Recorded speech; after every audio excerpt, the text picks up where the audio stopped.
Buenos días. Hoy nos encontramos de nuevo en las redes. Hoy tenemos que transmitir de nuevo desde acá, desde lejos. Pero rogamos al Señor que pronto nos dé un lugar y nos permita congregarnos de manera bíblica. Hay una sola manera de congregarnos y es la que Dios enseñó en su palabra. Hoy lo hacemos de manera transitoria, rogando que pronto podamos hacerlo de manera correcta. Muchas veces pienso, ¿para qué predicamos? Y sabemos para qué predicamos. Predicamos no para apelar a los sentimientos de la gente. Ese es un error muy grande en el que podemos caer, porque es muy fácil y es muy placentero humanamente apelar a los sentimientos de las personas. Sabemos que la persona que siente una prédica piensa que fue una gran prédica, pero en realidad lo que debemos hacer es fortalecer las convicciones, más que las emociones, fortalecer las convicciones y formar convicciones y corregir también convicciones que estén mal. Pero predicamos justamente, como dice Romanos 12, para que a través de las convicciones forjadas en la Biblia, esas convicciones puedan producir un cambio de conducta en la persona. El Señor nos manda a dejar que nuestra mente sea transformada, más allá de que tengamos emociones o no, más allá de los sentimientos. Lo fuerte es que nuestra mente sea transformada. Y muchas veces tenemos la tentación de ir hacia el corazón de la gente, a la parte emocional, por decirlo de alguna manera, en lugar de ir hacia la mente de la gente, hacia la mente de la persona. Nosotros predicamos justamente para que el Señor transforme la mente, para que esa mente transformada transforme a través de la obra del Espíritu Santo, a través de la palabra, transforme el comportamiento de la gente. El comportamiento de la gente. Y a eso vamos. Hoy vamos a hablar de esto. Vamos a ir al Salmo 4. El Salmo 4 es un salmo especial, escrito por David. No sabemos muy bien cuándo lo escribió, pero sí sabemos que es un salmo de lamento. En medio del lamento, los salmos de lamento, que son varios, nos permiten de alguna manera comprender cómo podemos llevar nuestra expresión de necesidad a Dios, ¿sí? Es bíblico, es sano lamentarse. No es algo que esté mal, sino que es algo que Dios sabe que puede ocurrir, Dios sabe que puede pasar, y el Salmo 4 nos ayuda a comprender una de las maneras en las cuales podemos expresar nuestro lamento. Así que por favor acompáñame al Salmo 4. Vamos a ver la necesidad de humildad y de confianza, esas dos necesidades, de humildad y de confianza en el Señor.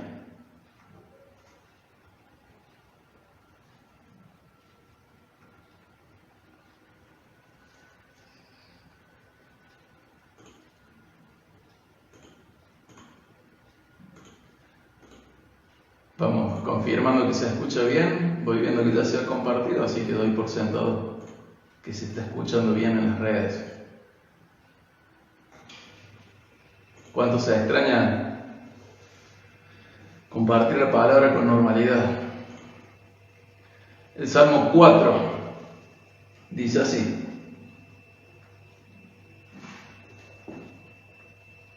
cuando clamo, respóndeme, oh Dios, Dios de mi justicia. En la justicia me has aliviado, en la angustia me has aliviado, ten piedad de mí, escucha mi oración. Hijos de hombres, ¿hasta cuándo cambiarán mi honra en deshonra? ¿Hasta cuándo amarán la vanidad y buscarán la mentira? Sepan pues que el Señor ha apartado el piadoso para sí. El Señor oye cuando a Él clamo. Tiemblen y no pequen, mediten en su corazón sobre su lecho y callen. Ofrezcan sacrificios de justicia y confíen en el Señor. Muchos dicen, ¿quién nos mostrará el bien? Alza, oh Señor, sobre nosotros la luz de tu rostro. Alegría pusiste en mi corazón, mayor que la de ellos cuando abundan su grano y vino nuevo. En paz me acostaré y asimismo dormiré, porque solo tú, Señor, me haces vivir seguro. Fíjense qué salmo hermoso, este salmo de lamento escrito por David.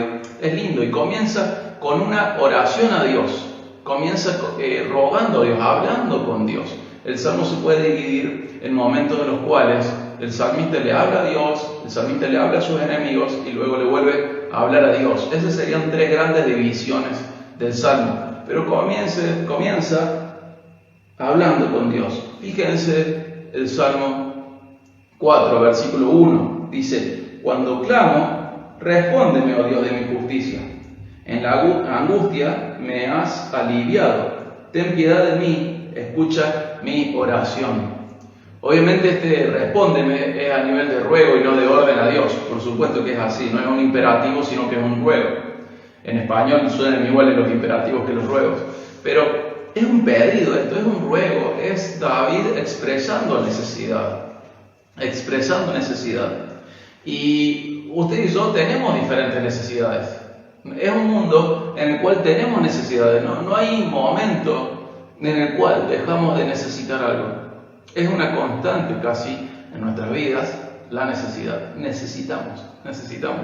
Y el salmista comienza así, es una expresión de pedido, de ruego. Él está expresando su necesidad. Y algo bueno de expresar la necesidad es que es parte de caminar en humildad. Nosotros podemos necesitar, pero eso no necesariamente nos lleva a la humildad. Pero al expresar la necesidad a Dios, cuando nosotros expresamos nuestra necesidad a Dios, ya eso puede ser en parte el camino de humildad. Y ahí en este versículo 1 expresa tres cosas que son propiedad del salmista, que son suyas. Como está rogando a Dios, podemos ver que expresa necesidad de liberación de sus problemas. Expresa también la necesidad de misericordia de Dios. Y expresa también la necesidad de ser escuchado por Dios. Son cosas que son del salmista. ¿Qué es del salmista? Necesidad. Lo que es propiedad del salmista en este versículo es la necesidad. Y esto generalmente es bueno y forma parte de lo que Dios espera de su pueblo. Porque es caminar en humildad. Mucha gente se pregunta como si fuera un gran misterio: ¿qué espera Dios de uno? ¿Cuál es la voluntad de Dios para uno? Y lamentablemente busca en su propio corazón, confunde a su propio espíritu con el Espíritu Santo y deja de lado la revelación perfecta del Espíritu Santo. Pero en la revelación perfecta del Espíritu Santo, Dios nos dice qué espera para nosotros, cuál es la voluntad de Dios para nosotros. Si nosotros comprendiésemos esto de manera cabal, de manera perfecta, de manera sana, de manera madura, nuestras convicciones serían forjadas y no estaríamos preguntando cosas que encuentran su respuesta en la Biblia. Al caminar frente a estas convicciones, podemos ver que el resto de las cosas que no están resueltas explícitamente en la Biblia, se resuelven de manera indirecta, implícita, pero lo que nosotros tenemos que lograr es conocer cuál es la voluntad de Dios para nuestras vidas. ¿Cómo Dios quiere que vivamos esta vida? ¿Cuál es la voluntad de Dios para nuestra vida? Y uno de los versículos que expresa lo que Dios pretende de su pueblo, lo que es parte de la voluntad de Dios para nuestra vida, está en Miqueas 6:8. Por favor, acompáñame a Miqueas 6:8. Miqueas 6:8. Ahí podemos ver parte de lo que Dios pretende de nosotros, parte de lo que es voluntad de Dios para nuestra vida. Miqueas 6:8.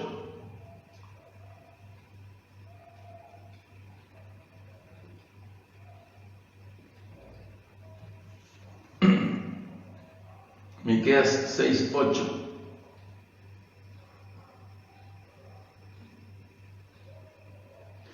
Dice así: Él te ha declarado, hablando de Dios, Dios te ha declarado, oh hombre, lo que es bueno.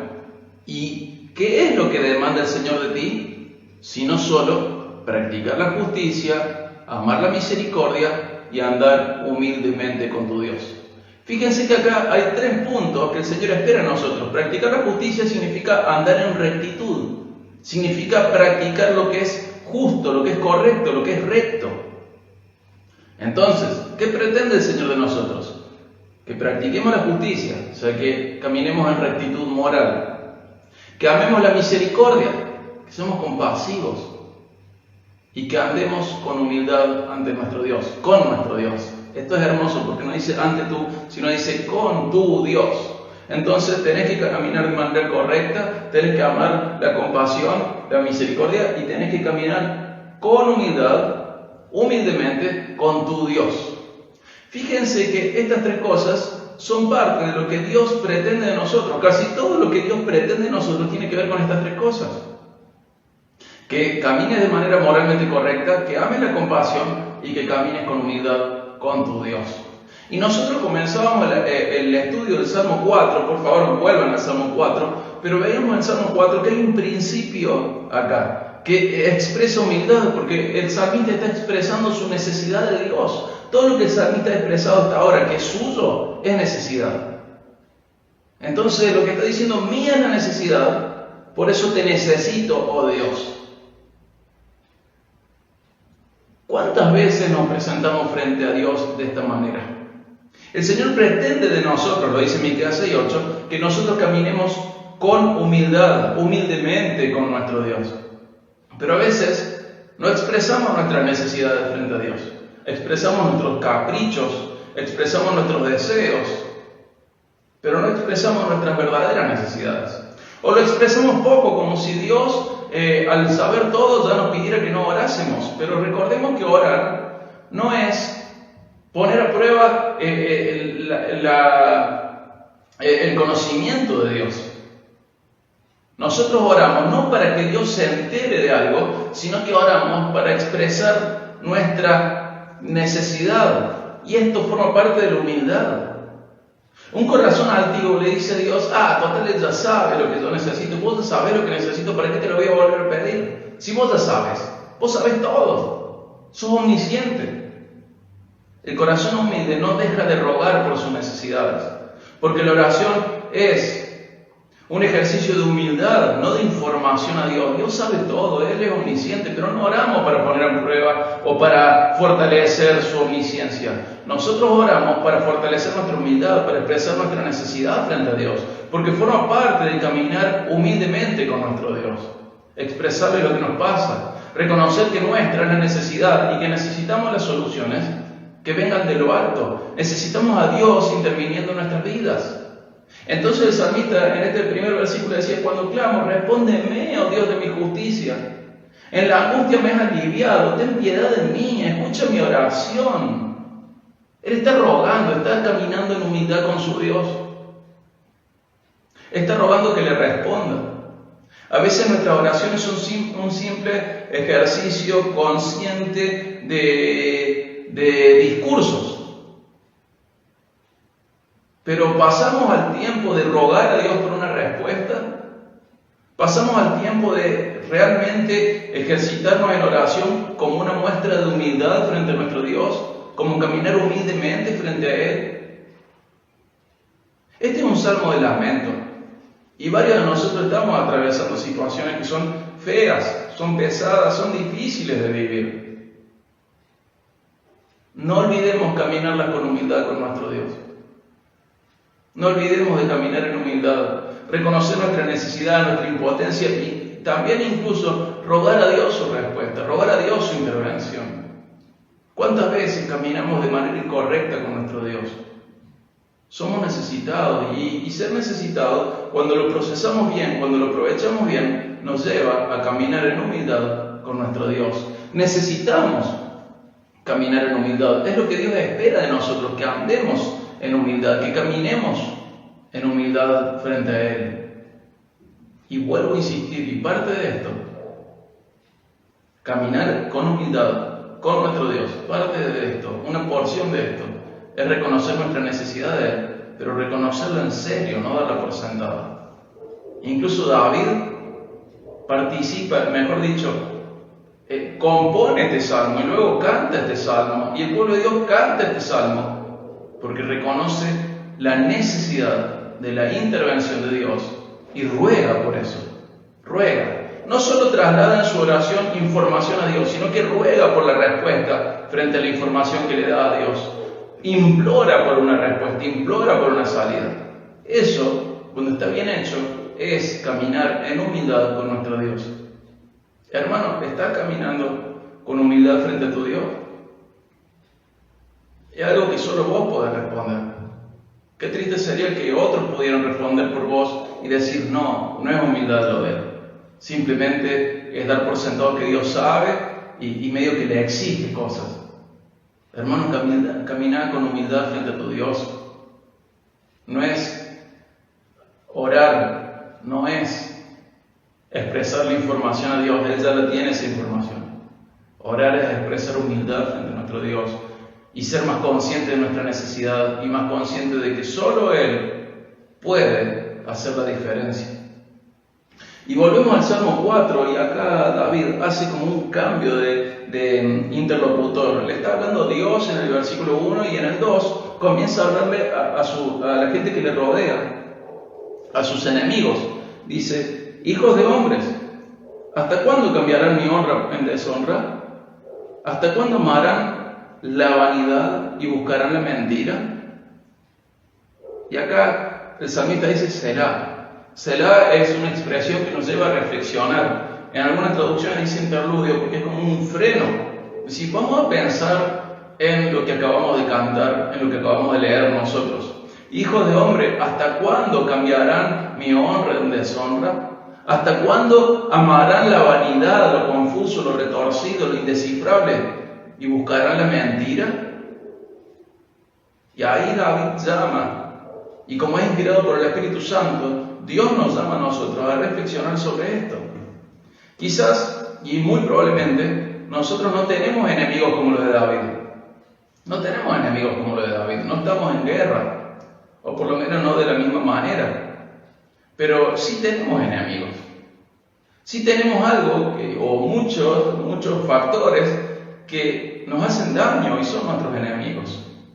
Hay enfermedades, hay crisis, hay situaciones que nos hacen daño y se presentan en nuestras vidas como nuestros enemigos. Sí tenemos enemigos. Cosas que atentan contra nuestra integridad, que buscan hacernos daño.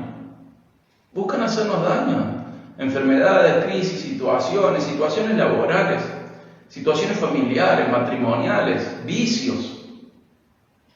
Son tu enemigo, son mi enemigo. Problemas de salud, problemas con este cuerpo que va envejeciendo, que hasta incluso puede tener alguna mala formación. Son nuestros enemigos. Y David con un corazón ya cargado dice, ¿hasta cuándo? Y les habla a ellos, no le dice a Dios, sino que le dice a ellos, ¿hasta cuándo me van a estar persiguiendo? ¿Hasta cuándo me van a buscar mi daño? ¿Hasta cuándo van a buscar que yo sea humillado? ¿Hasta cuándo van a querer, van a romper mi corazón?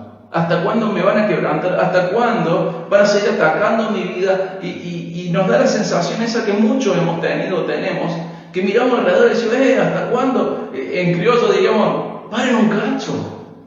¿Hasta cuándo? Un golpe, otro golpe, otro golpe, otro golpe. Lleno de situaciones que nos hacen daño. ¿Hasta cuándo? Y David mira a sus enemigos de alguna manera poética y dice, ¿hasta cuándo? ¿Hasta cuándo? ¿Hasta cuándo?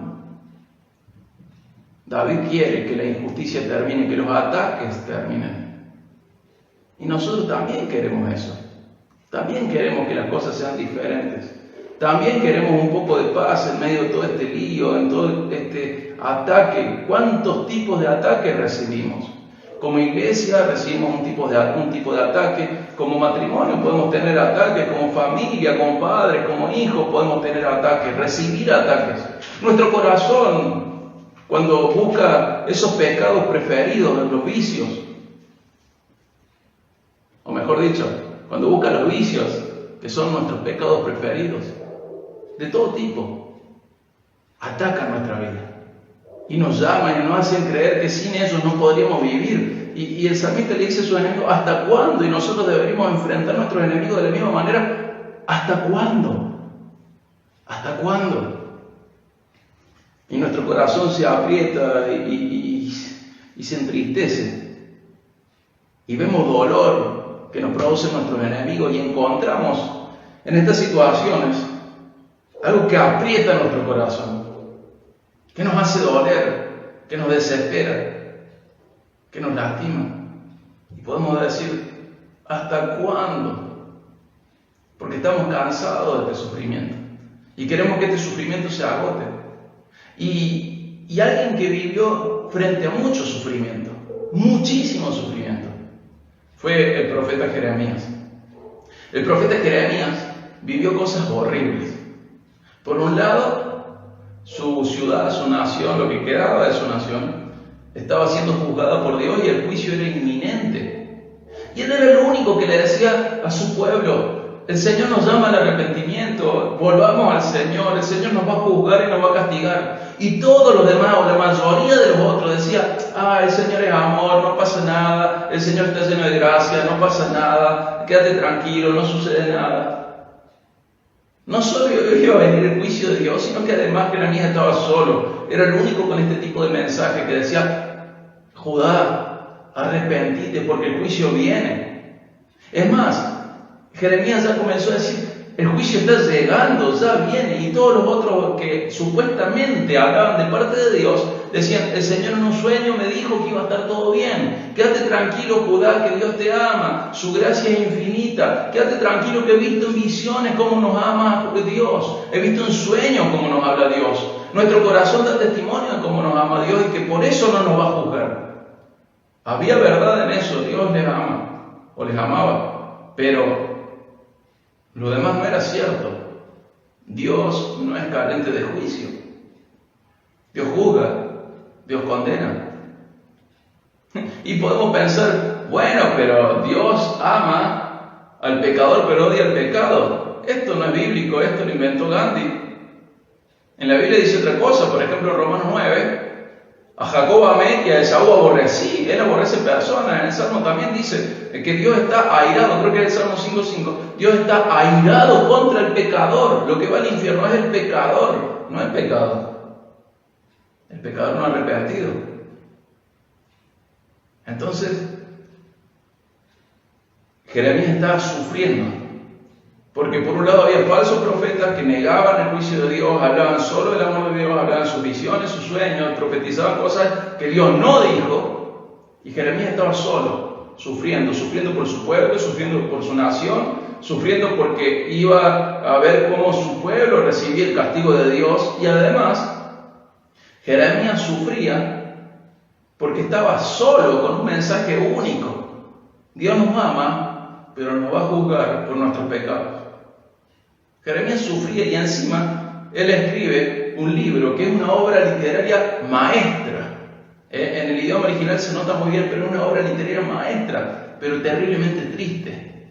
Y él ve cómo los de Babilonia llegan y matan, y subyugan, y roban, y arrasan con Judá, arrasan con Jerusalén.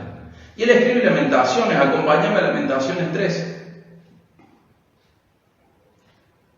De acá, de este suceso, son arrastrados, por ejemplo, Daniel y sus amigos.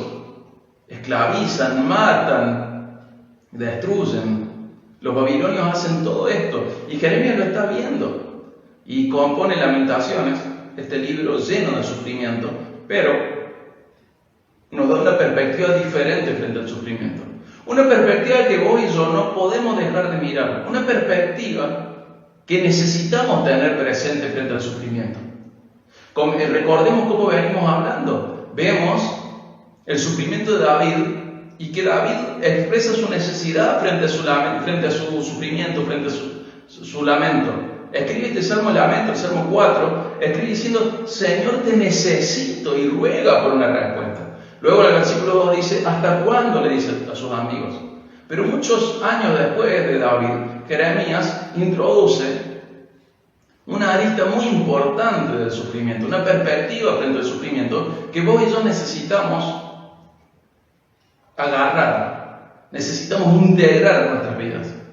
Necesitamos que nuestra vida esté marcada por este pensamiento que Jeremías va a expresar en Lamentaciones 3, 31 al 40. Acompáñame, por favor, a Lamentaciones 3, 31 al 40.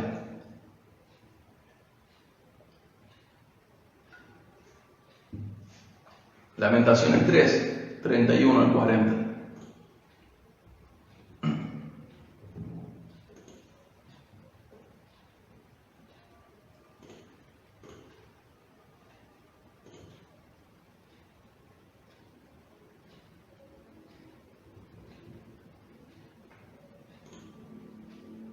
Dice así Lamentaciones 3, 31 al 40. Porque el Señor no rechaza para siempre. Antes bien, si aflige, también se compadecerá, según su gran misericordia. Porque Él no castiga por gusto ni aflige a los hijos de los hombres. Aplastar bajo los pies a todos los prisioneros de un país, privar del derecho a un hombre en presencia del Altísimo, defraudar a un hombre en su litigio, estas cosas no aprueba el Señor. Y acá mete un espacio, pero fíjense cómo empieza el 37. ¿Quién es aquel que habla y así sucede a menos que el Señor lo haya ordenado? O sea, acaba de enumerar un montón de injusticias que a Dios no le agradan. Sin embargo, en el 37 se nos dice que Dios es el que está al mando de todo esto. A ver si lo puedo explicar mejor. Del 31 al 37 hace una lista de injusticias y Dios dice a través de Jeremías que esas cosas no le gustan. Pero en el 37 nos dice, pero ¿quién puede hacer estas injusticias sin que yo lo sepa? Sin que yo lo permita, es más, sin que yo lo ordene. Vemos cómo Dios utiliza estas injusticias. Dios es el que manda.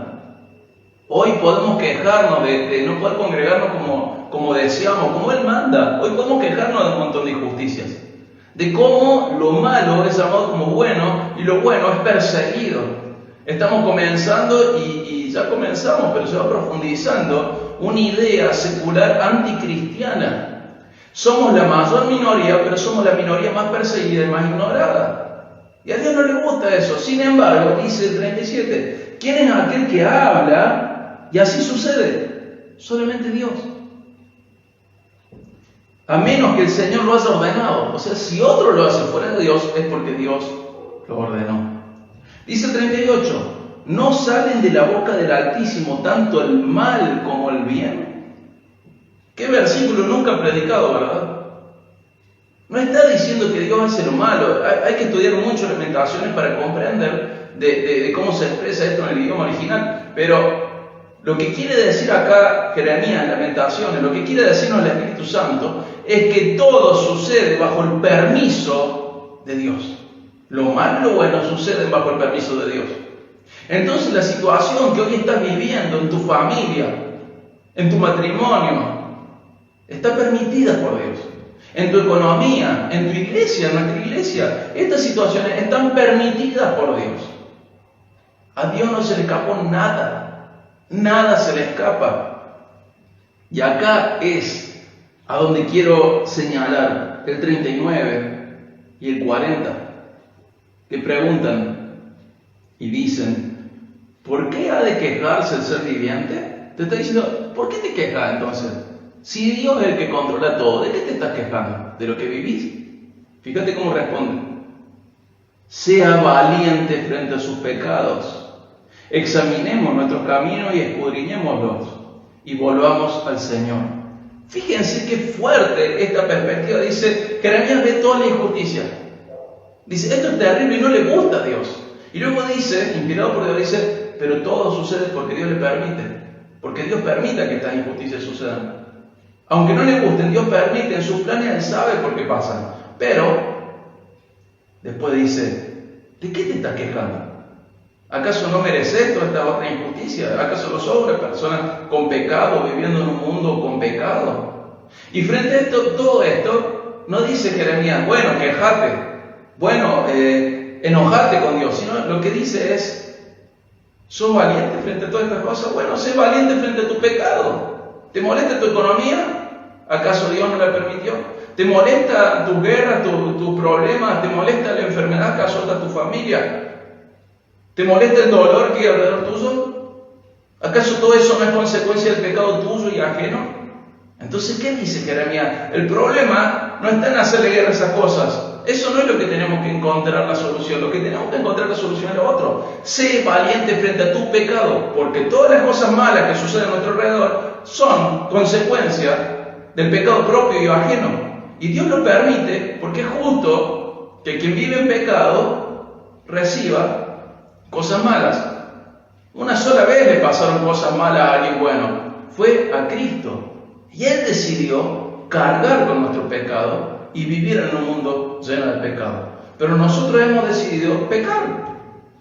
Entonces, frente a todas las cosas malas, recordemos que son producidas por otra gente como nosotros, pecadores. Este mundo es injusto. Y frente a esto, lo que Jeremías nos impulsa a hacer y a mirar frente al sufrimiento es: sé valiente frente a tu pecado. ¿Te indigna tu economía? Bueno. ¿Te indigna cómo nos estamos congregando hoy? Bueno. ¿Te indigna la enfermedad que azota a tu familia? Bueno. Está bien que esas cosas suceden, pero no pierdas de vista esto. Sé valiente frente a tu pecado. Tu pecado. Ese es tu mayor problema. Ese es el enemigo real, tu pecado. El mundo sería mucho mejor si nosotros fuésemos valientes frente a nuestro pecado.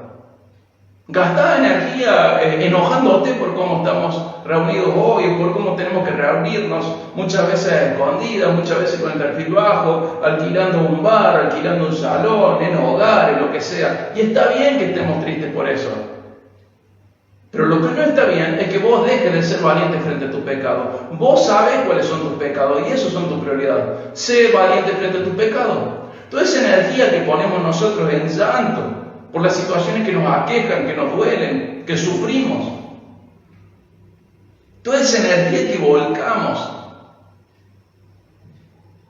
recordar, guardar parte de esa energía que volca frente al sufrimiento y encauzarla a un lado. El Señor te dice: bueno, ¿de qué te quejas? ¿Acaso Dios no está en control? Sé valiente frente a tu pecado. ¿Cuántos de nosotros nos hemos estado quejando por la situación en todas sus maneras, pero hemos dejado de luchar frente a nuestros pecados? Sé valiente frente a tu pecado. Eso es lo que te dice el Señor. Y en el versículo 40, ahí en Lamentaciones 3, decía: examinemos nuestros caminos, los escudriñemos y volvamos al Señor. Sé valiente frente a tu pecado. Entre todos tus sufrimientos, sé valiente frente a tu pecado. Porque en parte, todo este sufrimiento que Dios permite o produce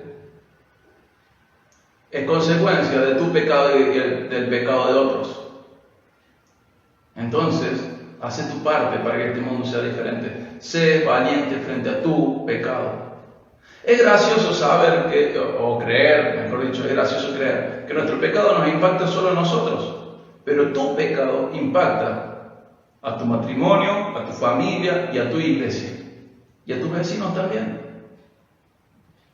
Somos un pueblo llamado, convocado, iglesia, llamado y convocado ¿a qué? A ser santos, a ser valientes frente a nuestro pecado. ¿Estás siendo valiente frente a tu pecado? Yo no tengo duda de que estás sufriendo, yo no tengo duda de que tenés enemigos, yo no tengo dudas de que pasan cosas feas en tu vida, de que hay cosas que aprietan tu corazón, que te hacen doler, que te hacen sufrir. No tengo duda de eso. Pero te pregunto esto: ¿estás siendo valiente frente a tu pecado? Recién te preguntaba: ¿estás caminando en humildad con tu Dios? Y le expresas tu necesidad de Él. Y ahora te pregunto: ¿estás siendo valiente frente a tu pecado? Porque eso es lo que Dios pretende de vos, que seas valiente frente a tu pecado. Que toda esa energía que volcás en reconocer el sufrimiento, en enojarte con Él, que la uses para enojarte con tu pecado. Sé valiente frente a tu pecado. Y básicamente Jeremías nos recuerda dos puntos centrales en este texto que leímos recién. Por un lado, el carácter divino. Dios es absolutamente soberano y compasivo. Es soberano y es compasivo, pero también nos recuerda una realidad humana. Es mejor que nos concentremos en nuestros pecados que en esas cosas que nos hacen sufrir. Sé valiente frente a tu pecado. ¿Cómo vivimos nosotros las crisis? ¿Las vivimos recordando la soberanía amorosa de Dios? ¿Las vivimos examinando nuestras vidas y concentrándonos en nuestros pecados? ¿Las vivimos rogando por la intervención de Dios, reconociendo nuestra necesidad? ¿Cómo las vivimos? ¿Como el hijo del vecino que no tiene a Dios? No vivas como aquellos que no tienen esperanza. Viví con humildad frente a tu Dios y valentía frente al pecado. Volvemos al Salmo 4. Acompáñame de nuevo al Salmo 4, que nos queda un trecho de caminar en él. Salmo 4.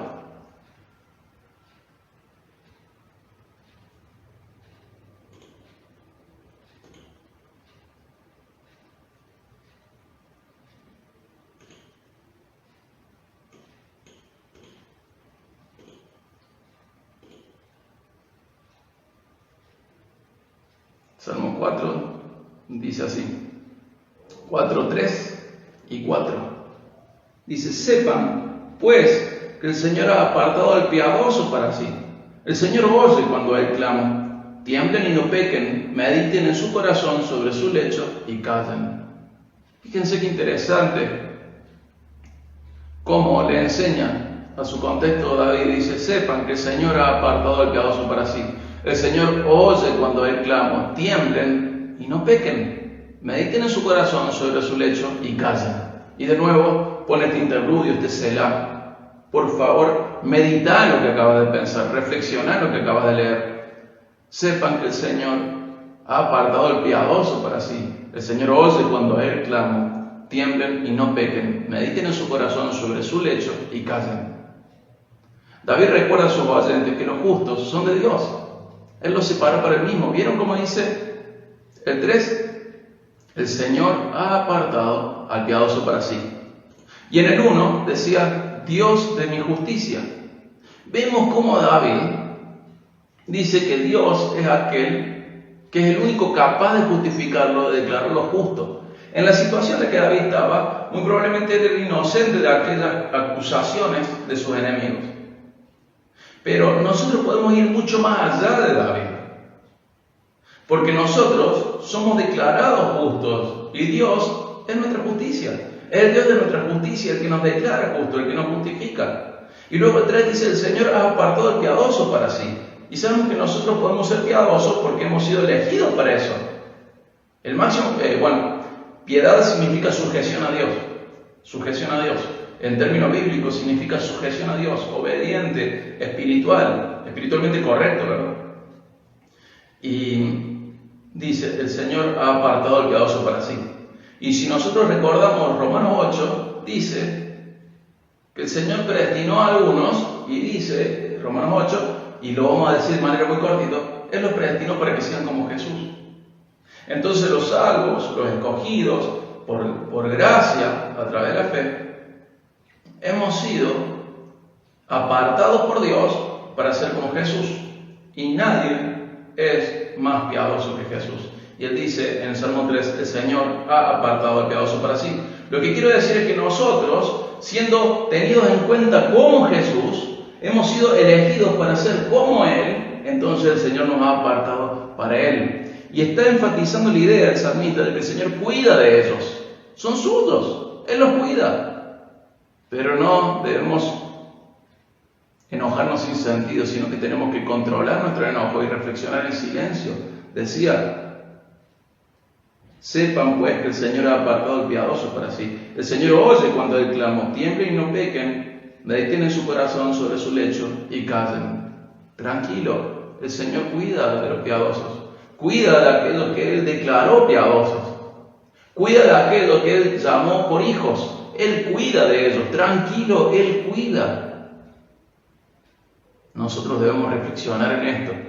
Y es lo que Dios hizo con nosotros. Él nos declaró inocentes, Él nos justificó en Cristo, Él nos llamó para Él, Él nos predestinó para ser como su Hijo. Él cuida de nosotros, Él nos convirtió en piadosos. Él produjo que fuésemos llamados justos delante de Él.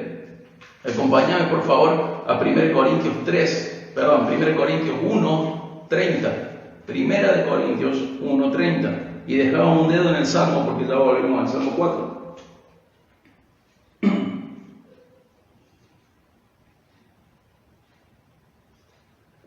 Primera de Corintios 1:30.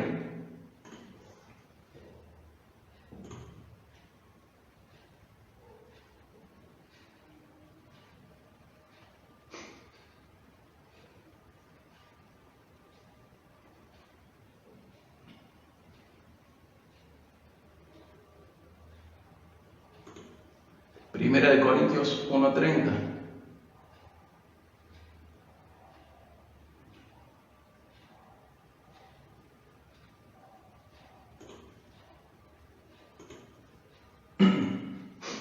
Dice así: pero por obra suya, hablando de Dios, que ha sido un obrar de Dios, por obra suya están ustedes en Cristo Jesús, el cual se hizo para nosotros sabiduría de Dios, y justificación, y santificación, y redención.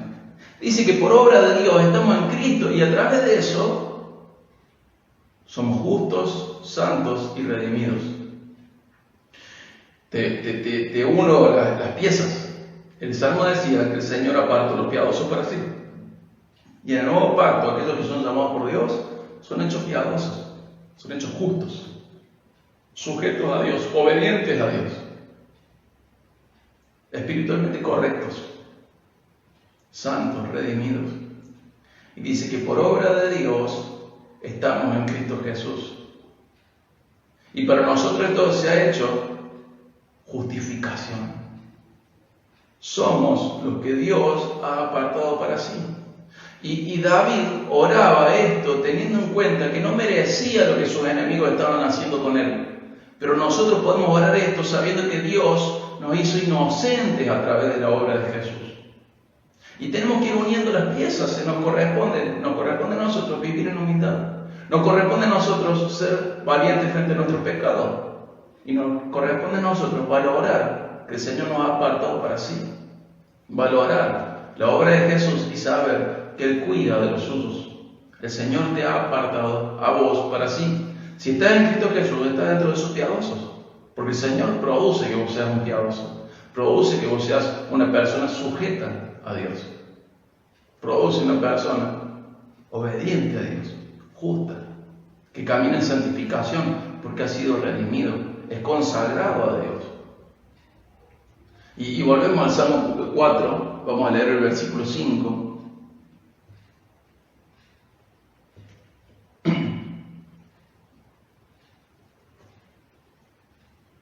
Dice: ofrezcan sacrificio de justicia y confíen en el Señor. Ofrezcan sacrificio de justicia y confíen en el Señor. ¿Qué está diciendo acá David? Dedícate a hacer lo correcto, lo que es justo, lo que es moralmente preciso. Dedícate a lo correcto y confía en el Señor. Nos está diciendo que hagamos lo correcto, pero con la actitud correcta. Hacer lo correcto confiando en Dios. Hacer lo correcto confiando en Dios. Esto nos puede llevar mucho tiempo en la vida. Pero ¿cómo? No tengo que agarrar trompada a mi enemigo y hacer de todo con nuestro enemigo. Para reconocer tu humildad frente a Dios. Caminar con humildad frente a tu Dios. Rogar a Él. Caminar con valentía frente a tu pecado. Caminar con valentía frente a tu pecado. Recordar que Dios te apartó para Él y que Él te cuida. Más allá de todo lo que pase, va a llegar el momento de tu glorificación. Paciencia. Un día vas a ser vindicado, vas a ser glorificado. Paciencia. Paciencia. Y camina haciendo lo correcto con la actitud correcta. Hace obras de justicia confiando en el Señor. Y termina este salmo con una oración de nuevo a Dios. Fíjense el Salmo 4, 6, 7 y 8. Capítulo 4, versículos 6 al 8. Vuelve a orar David. Vuelve a clamar a Dios. Ahora vimos como el 1 le hablaba a Dios. Luego 2, 3, 4 y 5 le habla a sus enemigos y a su contexto en general. Pero 6, 7 y 8, ya terminando el Salmo, vuelve a hablar a Dios. ¿Qué le dirá al final de esta canción, de este Salmo? Fíjese, por favor, Salmo 4, 6, 7 y 8. Acá se la bisagra en el 6. Dice: muchos dicen, ¿quién nos mostrará el bien?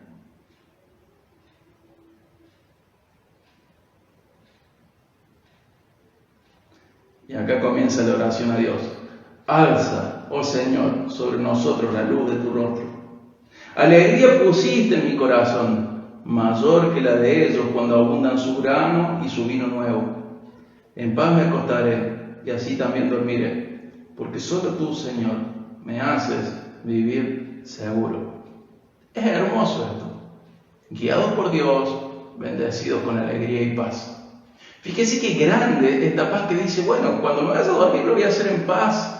Me voy a acostar en paz, me voy a dormir en paz, porque el Señor me hace vivir seguro. No solo dormir seguro, vivir seguro.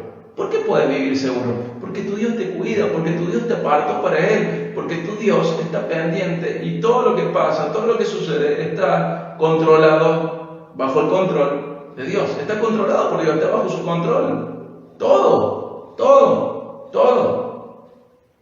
Pero en medio de esto, ¿estás caminando en humildad? En medio de esto, ¿estás siendo valiente frente a tu pecado? En medio de esto, ¿estás valorando que el Señor te ha declarado piadoso y te ha apartado para sí? Es innegable el sufrimiento, pero ¿cómo lo estás encarando? Dice acá el Salmo 4:7 que puso alegría en el corazón de David. Puso alegría y también la pone en tu corazón. Dios puso alegría en tu corazón. Y fíjense qué increíble la alegría, cómo es expresada por David, que dice, mayor que la de ellos, cuando abundan su grano y su vino nuevo. Nosotros sabemos un poquito de esto. No tanto del vino, pero sí de la abundancia del grano. En nuestro país hay dos grandes grupos de riqueza. Uno, los políticos, y dos, los agropecuarios. Los políticos los vamos a dejar de lado, pero los agropecuarios, cuando tienen mucha cosecha y una buena cosecha, se ponen contentos, porque esa buena cosecha significa muchas ganancias. Y eso no está mal, eso está bien. Y debe ser lindo como dueño de un campo ver que tu cosecha es buena y que abunda. Que la cosecha ha sido muy buena. Que recordemos toda la expectativa que hay frente a una cosecha, que no caiga granizo, que no caiga demasiada lluvia, que caiga lluvia, que no haya sequía, que no lo agarre ninguna peste, que no lo agarre ningún animal, que hay mucha expectativa frente a una cosecha, frente a una siembra. Entonces, frente a la cosecha hay mucha expectativa esperando la cosecha. Y cuando llega la cosecha y verla fructífera, cuidada, protegida a lo largo de la temporada, seguramente el dueño de ese campo debe estar alegre. Debe estar alegre porque eso produce riqueza, produce trabajo, produce la coronación de todo el esfuerzo anterior. Significa que se hicieron bien las cosas y que Dios protegió esas cosas también. Y debe ser un momento alegre conseguir una buena cosecha. Y el salmista dice, alegría pusiste en mi corazón, mayor que la de ellos, cuando abundan en su grano y su vino nuevo. Una alegría mayor que aquel que tiene una excelente cosecha de granos y de uvas. Una alegría mayor que la del gringo del campo cuando ve una excelente cosecha. Ahora la pregunta es, ¿vos vivís esta alegría? Recordemos que David no está en Disney. David está sufriendo mucho. Podemos recordar los versículos anteriores del Salmo. Hay deshonra sobre su vida, hay mentiras sobre su vida, hay ataques sobre su vida. Es posible que esto lo haya escrito cuando Absalón quiso usurpar el trono y se rebeló contra él, no solo como padre, sino como rey. Puede ser ese el momento, puede ser otro momento. Uno de sus hijos viola a una de sus hijas. Otro de sus hijos mata a otro de sus hijos. Es terrible todo lo que sucede en la familia y en el reino de David.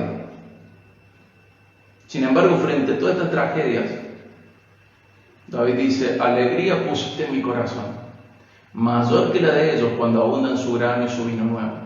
Y esa alegría está disponible para vos. Dice que en paz puede acostarse y también puede dormir, porque el Señor te hace vivir seguro. Esa paz también está disponible para vos.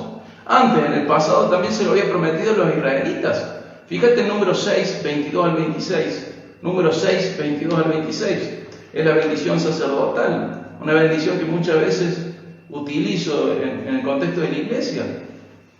Número 6, 22 al 26. Una bendición que nos acompaña también a nosotros.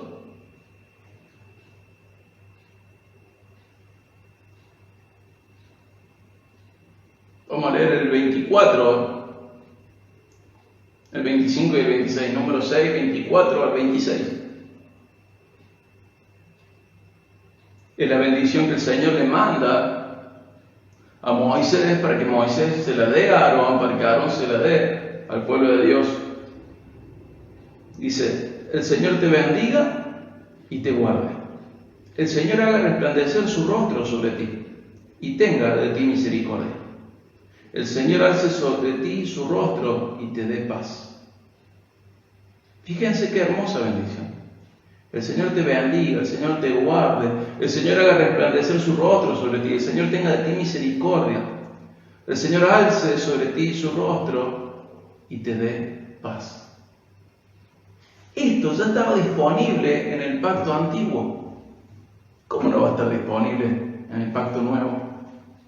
Bendiciones de paz, bendiciones de tranquilidad, bendiciones de saber que Dios es quien manda, quien está al control, bendiciones hermosas, que no hay manera de conseguir en la tierra, no hay manera de obtener de otra manera, bendiciones que solo Dios puede dar y que las da solo a su pueblo, bendiciones preciosas.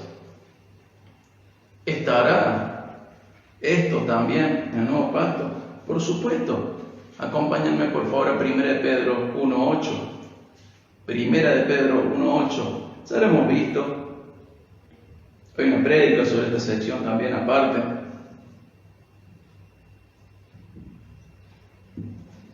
1 de Pedro 1.8.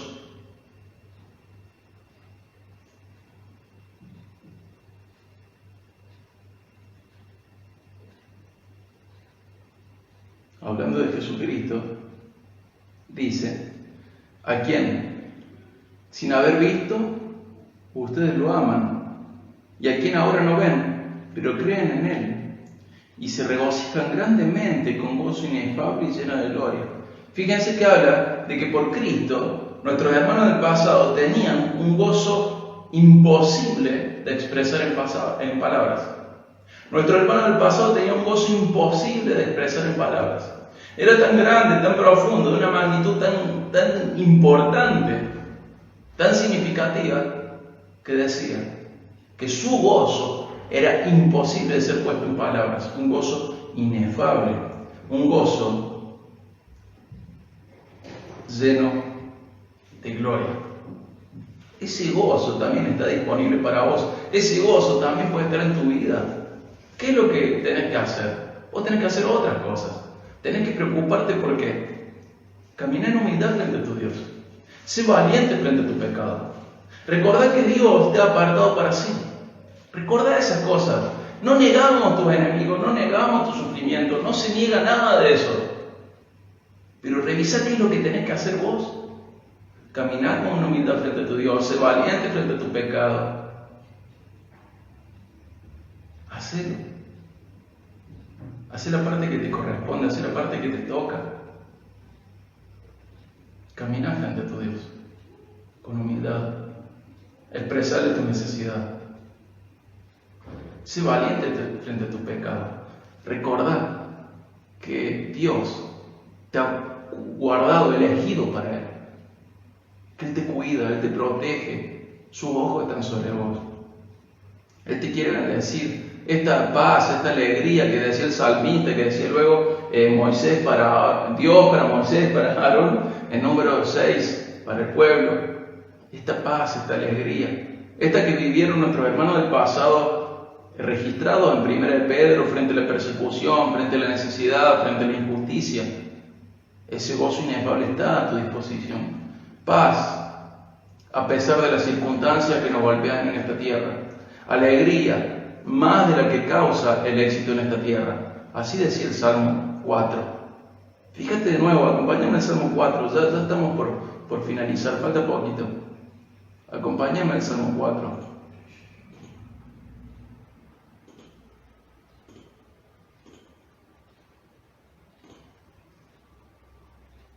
Habíamos leído que dice, muchos dicen, ¿quién nos mostrará el bien? Versículo 6. Alza, oh Señor, sobre nosotros la luz de tu rostro.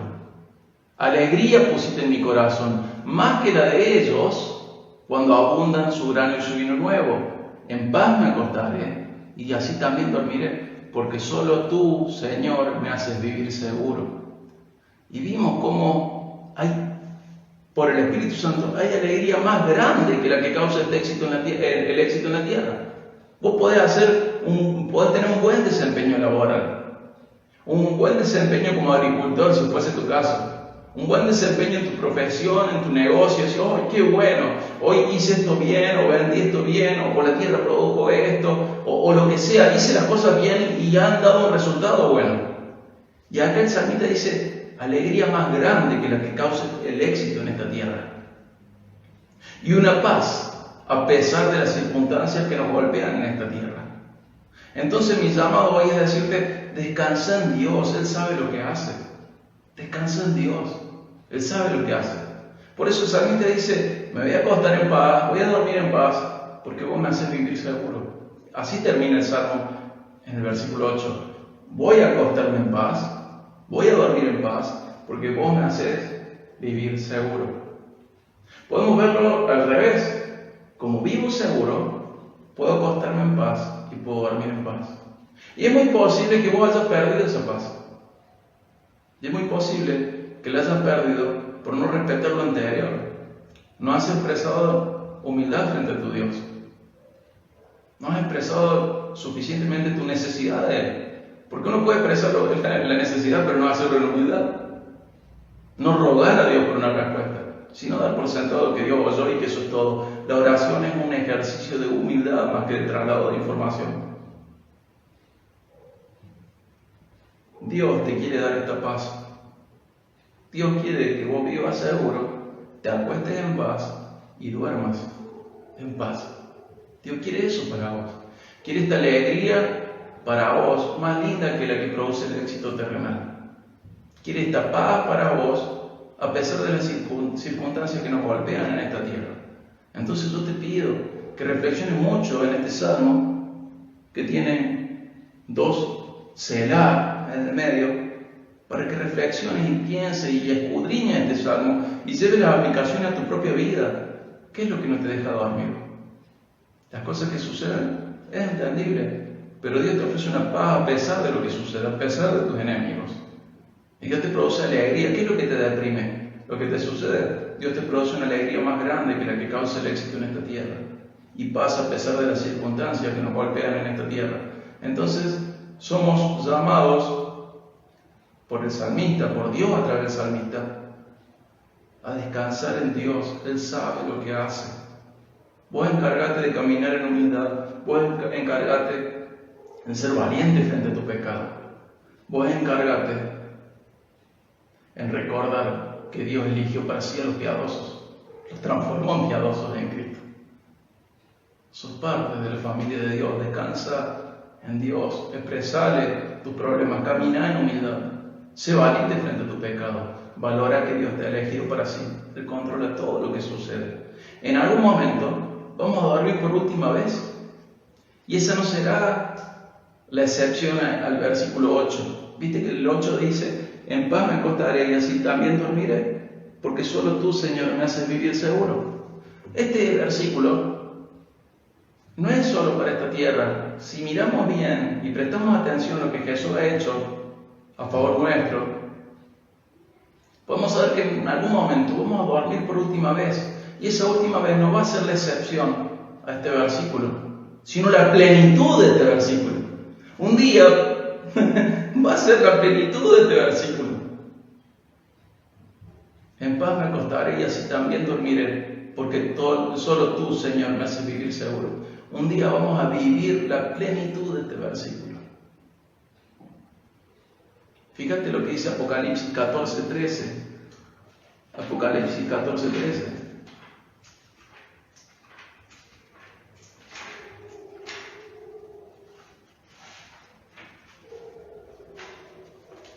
Apocalipsis 14:13.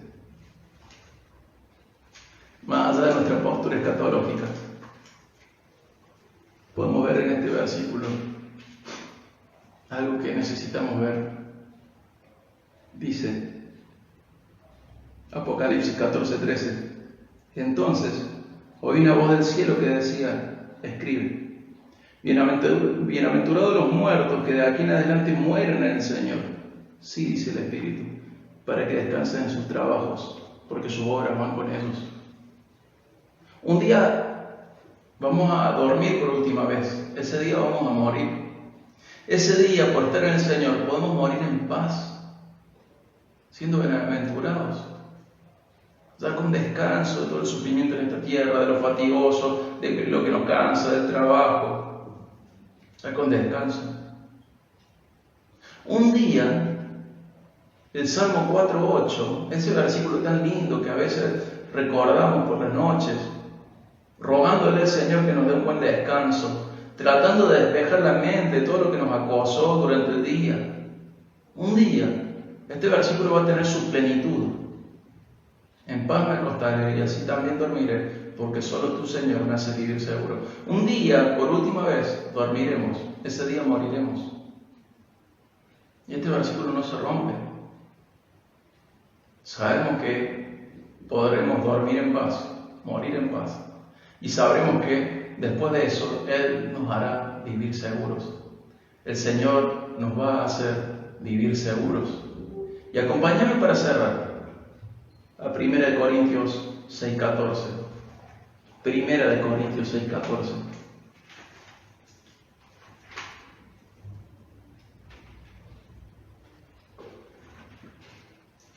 Primera carta de Pablo a los Corintios, capítulo 6, versículo 14.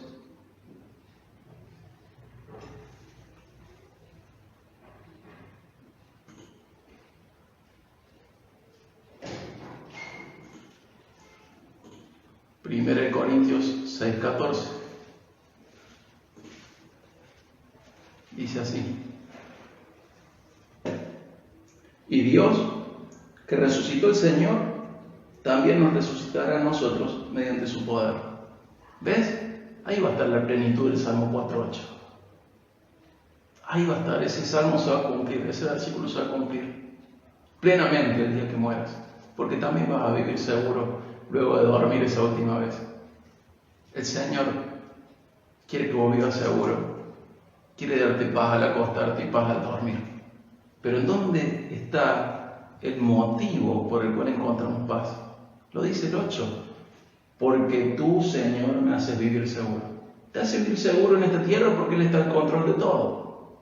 Y te hace vivir seguro en la eternidad porque en Cristo Él prometió resucitarte. Vas a vivir seguro, acá y allá. Y por eso puedes acostarte en paz y puedes dormir en paz. Pero, ¿cómo tenemos que andar? Lo voy a resumir en dos. Si bien he hablado 4 puntos, lo voy a resumir en 2. Expresa tu necesidad para que tu humildad crezca. Expresa a Dios tu necesidad. Roga a Dios por respuesta. No des por sentado todo. Expresa tu necesidad para que tu humildad crezca. Y 2, expresa tu confianza en Dios, así como lo hizo el salmista, para que tu fe, tu confianza en Él crezca. Expresa tu necesidad para que tu humildad crezca. Y expresa tu confianza en Dios para que tu fe crezca. Eso es el resumen de esto. Expresa tu necesidad para que tu humildad crezca. Y expresa tu confianza en Dios para que tu fe crezca.